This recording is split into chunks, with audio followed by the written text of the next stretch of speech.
नमस्कार दर्शकों, YouTube के मेरे चैनल में आप सबका स्वागत है। आज हम देखेंगे वक्री गुरु का प्रभाव कन्या लगन व कर्क राशि पर।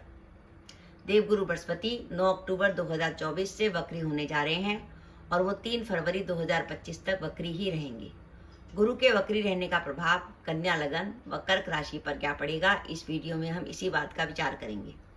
सबसे पहले हम समझें कि कन्या लगन व कर्क राशि का क्या अर्थ है। यह आपकी लगन कुंडली है। पहले भाव में 6 नंबर लिखा है, इसका अर्थ है आपका कन्या लगन। चंद्रमा एकादश भाव में 4 नंबर में बैठा है, इसका अर्थ है आपकी कर्क राशि। यानी आपका कॉम्बिनेशन अगर कन्या लगन व कर्क राशि का बनता है तो आप ये वीडियो देखकर लाभ उठा सकते हैं। कन्या लगन में अभी अगर हम बात करें तो वर्तमान में देवगुरु बृहस्पति भाग्य भाव में गोचर कर रहे हैं, जहाँ का वो शुभ फल देते हैं।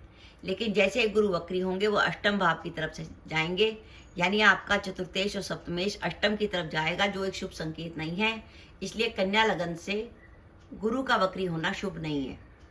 कर्क राशि में बात करें तो देवगुरु बृहस्पति इस समय लाभ भाव में गोचर कर रहे हैं और जैसे ही वो वक्री होंगे वो दशम भाव की तरफ जाएंगे। तो कर्क राशि से भी देवगुरु बृहस्पति का वक्री होना शुभ नहीं है। यानी कन्या लगन व कर्क राशि ये वो कॉम्बिनेशन है कि जिसमें गुरु का वक्री होना शुभ नहीं है। इसलिए मैंने लिख दिया कि वक्री गुरु लगन व राशि दोनों से ही अशुभ है। अब हम ये एक बात ध्यान में रखिए कि कन्या लगन से ओरिजिनली देखा जाए तो गुरु का गोचर शुभ चल रहा है कि गुरु भाग्य भाव में चल रहे हैं और कर्क राशि में लाभ भाव में चल रहे हैं। तो ये बात तो तय है कि कामों में ज्यादा बाधा नहीं आएगी, क्योंकि ग्रह वहीं चल रहा है जहाँ का रिजल्ट देता है बढ़िया। गुरु भाग्य भाव में चल रहे हैं और शुक्र और कर्क राशि से लाभ भाव में चल रहे हैं। लेकिन बात क्या है कि जब ग्रह वक्री होकर थोड़े नेगेटिव जगह पर जा रहा है, जैसे कन्या लगन से गुरु वक्री होकर अष्टम की तरफ जा रहे हैं, कर्क राशि से गुरु वक्री होकर दशम की तरफ जा रहे हैं, तो वो कुछ परेशानी देंगे।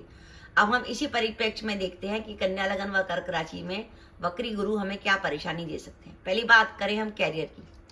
कैरियर में 9 अक्टूबर 2024 से 3 फरवरी 25 तक का जो समय है, ये गुरु के वक्री रहने का ये कुछ परेशानी भरा है, क्योंकि कन्या लगन से गुरु अष्टम की तरफ आएंगे। अष्टम भाव होता है आने वाली प्रॉब्लम का, समस्याओं का, बाधाओं का। कई बार विवाद होने की संभावना बनती है, कई बार अपमान हो जाता है, कई बार ऐसा लगे कार्यस्थल पर कोई लड़ाई झगड़ा हो गया, आपका कोई अपमान हो गया, उच्च अधिकारी नाराज हो गया, काम आपका ऑफिस में बढ़ गया, आपको ऐसा लगा कि काम का बोझ आप पे लाद दिया गया है, अधिकारी आपसे नाराज रहने लगे, ऑफिस में किसी ने आपके खिलाफ षड्यंत्र कर दिया। कर्क राशि से गुरु दशम की तरफ जा रहे हैं, जो इस बात का संकेत दे रहे हैं कि अचानक आपको ट्रांसफर की संभावना बन जाएगी। यानी आपने सोचा नहीं होगा ऐसी जगह आपका ट्रांसफर हो जाए। तो यानी कन्या लगन व कर्क राशि से गुरु का वक्री होना कैरियर में किसी प्रकार की परेशानी का संकेत है। इसलिए थोड़ी सी सावधानी हमें रखनी पड़ेगी। कन्या लगन से गुरु सप्तमेश बनते हैं और जब वक्री होंगे तो अष्टम की तरफ जाएंगे, यानी सबका सप्तमेश अष्टम की तरफ होगा। तो 9 अक्टूबर 2024 से 3 फरवरी 25 तक आपको दाम्पत्य जीवन में सावधानी रखनी पड़ेगी। दाम्पत्य जीवन में तनाव का संकेत, जीवन साथी के स्वास्थ्य को लेकर चिंता। वक्री गुरु के रहने की अवधि के दौरान अगर आपका कोई कोर्ट केस की डेट आती है तो उसमें आपको कुछ समस्या होने की संभावना बनती है।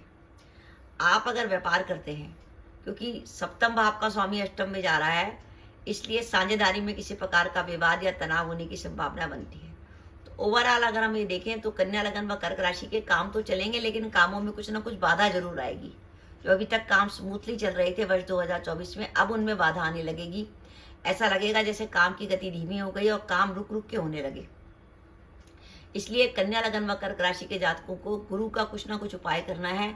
और सबसे बढ़िया उपाय तो ये है, क्योंकि कन्या लगन से सप्तमेश वक्री होकर अष्टम की तरफ जा रहा है, तो सबसे पॉजिटिव बात ये है कि ये करनी है कि हमें पीली वस्तु का ध्यान करना है। पीली वस्तु का दान में आप हल्दी का दान कर सकते हैं, चने की दाल का दान कर सकते हैं। इसके अलावा आपको लगे कि दाम्पत्य जीवन में ज्यादा प्रॉब्लम आ रही है तो आप 3 गुरुवार लगातार किसी सुहागन स्त्री को सुहाग सामग्री दे सकते हैं दान में। आप सुहाग सामग्री में आप उसको साड़ी, ब्लाउज, कंघा, बिंदी, चूड़ियाँ, बिछिए, इस तरह की सुहाग सामग्री, सिंदूर वगैरह, माथे की बिंदियाँ, इस तरह की सुहाग सामग्री 3 गुरुवार लगातार दे सकते हैं, तो गुरु की रेमेडी हो जाएगी। तो हमें गुरु का कुछ ना कुछ उपाय करना है।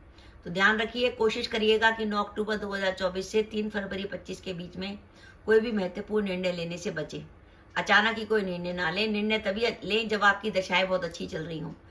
क्योंकि हमें पता लग जाता है कि हमारी दशाएं अच्छी चल रही हैं। अगर हमारे ओवरऑल काम अच्छे चल रहे हैं तो उसका मतलब दशाएं अच्छी चल रही हैं। लेकिन अगर हमारे गुरु के वक्री होने से पहले ही अगर हमारे काम रुक रुक के चल रहे हैं तो ये बात तो तय है कि कहीं ना कहीं कुछ गड़बड़ है। इसलिए अगर आपको ऐसा लगे कि पहले से कुछ काम खराब चल रहा है तो जैसे ही गुरु वक्री हों 9 अक्टूबर 24 से 3 फरवरी 25 के बीच में किसी भी महत्वपूर्ण निर्णय को लेने से बचें और गुरु की कुछ ना कुछ रेमेडी करें। आप गाय को कुछ रोज रोटी दें और गुरुवार को सुबह भीगी चने की दाल भी गाय को खिला सकते हैं। तो ध्यान रखिए, कन्या लगन के लिए भी वक्री गुरु अशुभ है और कर्क राशि के लिए भी वक्री गुरु अशुभ है। कैरियर में किसी प्रकार की परेशानी का संकेत आ रहा है। तो दर्शकों, मेरा वीडियो था, आपको कैसा लगा प्लीज कमेंट बॉक्स में कमेंट करके बताइएगा। इसके साथ ही अगर आप मेरे चैनल पर पहली बार आए हैं और आपने मेरे चैनल को अभी तक सब्सक्राइब नहीं किया तो कृपया मेरा चैनल सब्सक्राइब कर दें, साथ ही बेल आइकन को भी दबा दें जिससे जब भी मैं अपने वीडियो अपलोड करूं उसकी नोटिफिकेशन आपको मिल जाए और आप मेरा वीडियो देख सकें। इसके साथ ही नमस्कार दर्शकों, जय माता दी।